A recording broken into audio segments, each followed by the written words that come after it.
ఋషి ప్రోక్తం ప్రేక్షకులకు నమస్కారం.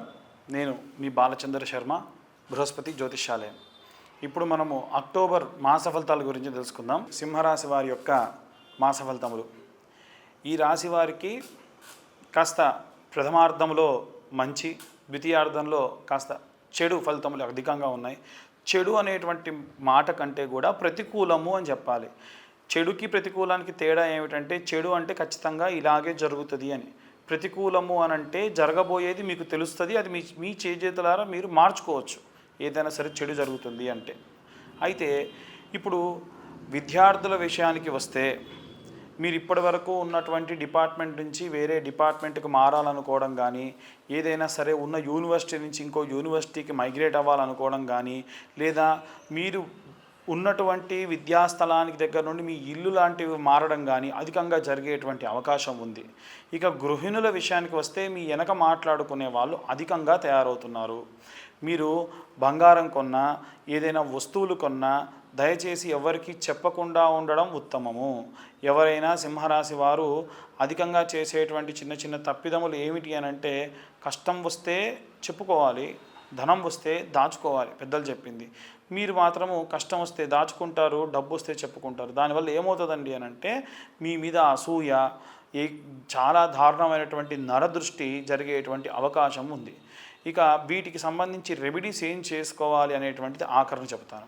ఇక ఉద్యోగస్తులకు సంబంధించినటువంటి విషయానికి వస్తే, మీరు డిపార్ట్మెంట్ చేంజ్ అవ్వడం కానీ, ప్రమోషన్ రావడం కానీ మంచి.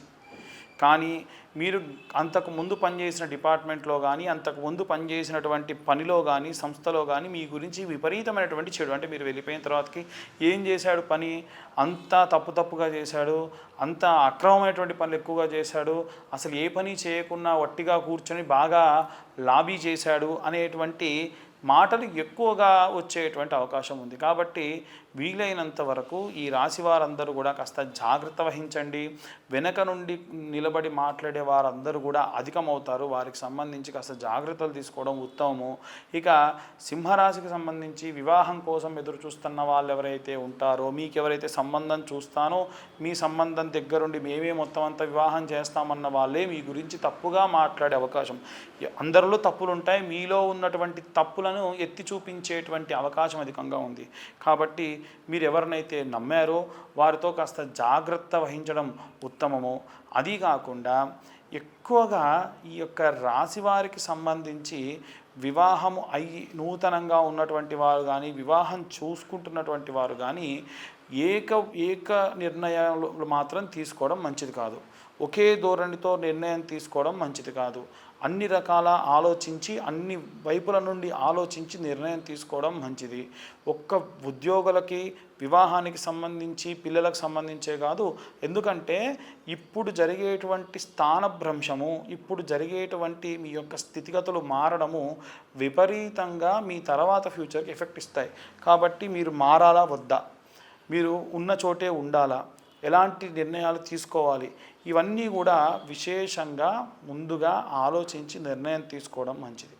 ఇకపోతే వీరందరూ కూడా చేయవలసినటువంటి రెమెడీ ఏమిటి అనంటే, 5 మంగళవారాల పాటు, అంటే ఈ అమావాస్య పూర్తయిన తర్వాతకు వచ్చేటువంటి మంగళవారం నుండి ప్రారంభించి 5 మంగళవారాల పాటు ఏదైనా బాదం ఆకులను దొరుకుతాయి కదా, లేదా ఇక దొరక్కపోతే ఎండిన మోదుగ ఆకులు దొరుకుతాయి కదా, దాంట్లో పెరుగన్నము మీరు వీలైతే మీరే వండి, పిల్లలు కానీ పెద్దలు కానీ మీరే వండి, లేదండి మేము వండలేము అంటే మీ భార్యతో వండించి, లేదా పెళ్లి కాని పిల్లలు ఉంటే మీ తల్లిగారితో వండించి ఒక బాక్స్లో పెట్టుకొని అమ్మవారి దేవాలయానికి వెళ్ళి రాహుకాల సమయంలో మధ్యాహ్నం 3 నుంచి 4:30 సమయంలో ఆ పెరుగన్నం మొత్తాన్ని కూడా ఇస్తరాకు పైన పెట్టి, ఏవైనా ఎర్ర రంగులో ఉన్నటువంటి పూలు చుట్టూ పెట్టి, అమ్మవారి మీద ఒక 2 పూలు పక్కకు పెట్టి, అమ్మవారికి ఇష్టమైనటువంటిది ఎరుపు కాబట్టి దానిమ్మ గింజలు ఆ యొక్క పెరుగన్నంలో వేయడం విశేషము. అలా దానిమ్మ గింజలు ఇంకా ఏవైనా డ్రై ఫ్రూట్స్ లాంటివి వేసి అమ్మవారికి నివేదన చూపించండి. ఎందుకంటే సాధారణంగా దేవాలయం మూసివేసేటువంటి సమయం ఏదైతే ఉంటుందో 12:30, 1 గంట ప్రాంతంలో మూసేస్తారు. ఆ తర్వాతకి అమ్మవారు విపరీతమైన ఆకలితో రాహుకాల సమయంలో ఉంటారు. అందుకే ఆ సమయంలో అంటే రాహుకేతువులకు సంబంధించినటువంటి చక్షుపీడోపశాంతయే, స్థానభ్రంశము, మంచి చెడుగా కనిపించడం, చెడు మంచిగా కనిపించడం, వారిని ఖండన చేసి నిలబడేటువంటి అమ్మవారు చండీపరాదేవత, దుర్గాపరాదేవత అమ్మవారు. కాబట్టి ఈ అమ్మవారి ఆకలిగా ఉన్నప్పుడు చల్లటి పెరుగు, పాలు, దానిమ్మ గింజలు కలిపినటువంటి పదార్థము నివేదన చేయడం వల్ల మీకు ఉన్నటువంటి అపకీర్తి పోవడము, మంచి మార్గంలో ముందు నడవడము, ఇంకా ఎన్నో రకాలైనటువంటి మంచి మంచి విషయాలు మీకు సహాయం అవుతాయి. కాబట్టి వీలైనంత వరకు ఈ రాశి వారందరూ కూడా నేను చెప్పినటువంటి ఈ రెమెడీస్ అన్ని కూడా పాటించండి, ఉత్తమమైనటువంటి ప్రతిఫలాలు పొందవచ్చు. ఇకపోతే వీరు ధరించవలసినటువంటి దుస్తులు ఏవైనా ఉన్నాయనంటే అవి థిక్ బ్రౌన్ కలర్కి సంబంధించినటువంటి యొక్క వస్త్రములు మంగళవారము, శనివారము ధరించండి.